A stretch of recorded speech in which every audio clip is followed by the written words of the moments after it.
AP MLC ఎన్నికల ఫలితాల్లో కూటమి హవా స్పష్టమైంది.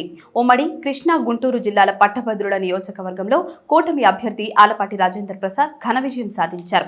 మొత్తం 9 రౌండ్లకు గాను మంగళవారం తెల్లవారుజామున 5 గంటల 50 నిమిషాల సమయంలో చివరి రౌండ్ పూర్తయ్యేసరికి ఆయనకు 82,320 ఓట్ల ఆధిక్యం వచ్చింది.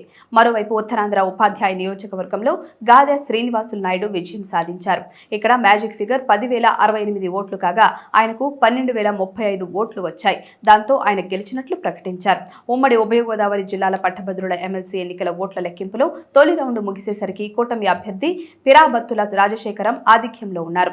ఉత్తరాంధ్ర ఉపాధ్యాయ ఎమ్మెల్సీ ఎన్నికల్లో పీఆర్టీయూ తరఫున పోటీ చేసిన గాదె శ్రీనివాసులు నాయుడు విజయం సాధించారు. పోటాపోటీగా సాగిన ఎన్నికలో ఏపీటీఎఫ్ అభ్యర్థి పాకలపాటి రఘువర్మ మీద ఆయన గెలుపొందారు.